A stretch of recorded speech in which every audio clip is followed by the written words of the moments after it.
السلام علیکم ورحمۃ اللہ وبرکاتہ۔ ناظرین و سامعین، اس سے قبل ویڈیو میں ہم نے غسل فرض کرنے والی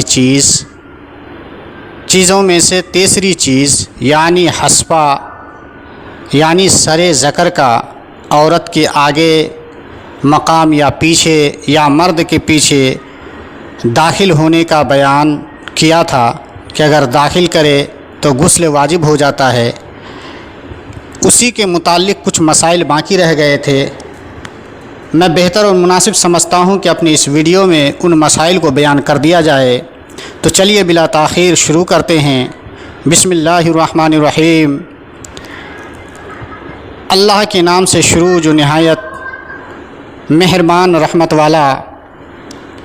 مسئلہ ہے کہ عورت نے اپنی شرمگاہ میں یعنی پیشاب کے مقام میں انگلی یا جانور یا مردے کا ذکر یعنی لنگ، عضو تناسل یا کوئی چیز ربڑ یا مٹی وغیرہ کی مثل ذکر کے یعنی مثل عضو تناسل کی طرح بنا کر داخل کی، تو جب تک عورت کو منی خارج نہ ہو غسل واجب نہیں ہوگا۔ اگر جن آدمی کی شکل بن کر آیا اور عورت سے جمع کیا ہم بستری کی، تو حشفہ یعنی سر ذکر عضو تناسل کے سرا کے چھپ جانے سے ہی غسل واجب ہو جائے گا۔ آدمی کی شکل پر نہ ہو تو جب تک عورت کو منی خارج نہ ہو غسل واجب نہیں ہوگا۔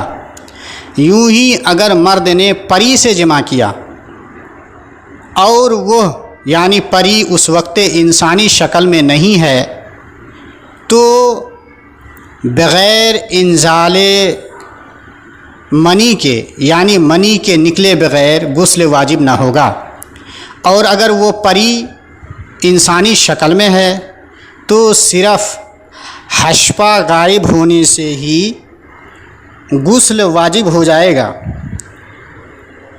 یعنی مرد نے پری سے جمع کیا اور وہ پری انسانی شکل میں ہے، تو حشفہ سر ذکر اگر داخل ہو گیا، چھپ گیا، تو غسل واجب ہو جائے گا۔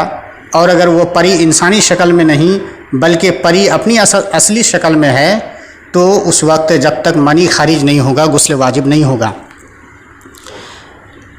2-3 ویڈیو ہوا اس کو لگا کر۔ اس سے قبل میں نے جو تینوں قسمیں بیان کی، سب سے پہلی قسم میں نے بیان کیا تھا غسل فرض کرنے والی چیزوں میں سے، وہ تھا منی کا شہوت کے ساتھ اپنی جگہ سے جدا ہو کر عضو تناسل سے نکلنا۔ دوسری چیز جو غسل کو فرض کرتی ہے وہ میں نے بتایا تھا احتلام ہونا۔ تیسری چیز حشفہ کا غائب ہونا۔ ان تینوں وجوہ سے یعنی ان تینوں سبب سے جس پر نہانا فرض ہو اس کو جنب، اور ان اسباب کو جنابت کہتے ہیں۔ تو یہ 3 چیزوں کا بیان ہوا جو غسل فرض کر دیتی ہے۔ چوتھی چیز جس سے غسل فرض ہوتا ہے وہ ہے عورت کا حیض سے فارغ ہونا یعنی ماہواری سے فارغ ہونا۔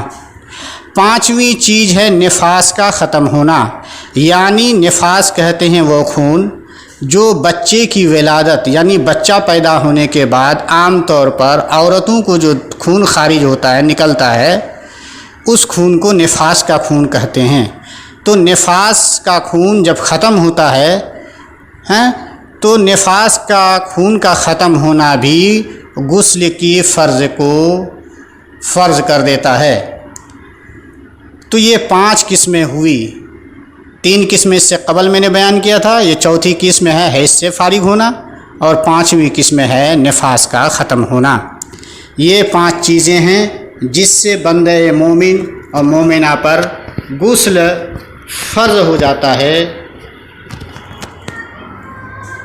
اللہ رب العزت ہم لوگوں کو دین کی بات سمجھنے کی توفیق عطا فرمائے، عمل کرنے کی توفیق عطا فرمائے، مسئلہ سمجھنے کی توفیق عطا فرمائے۔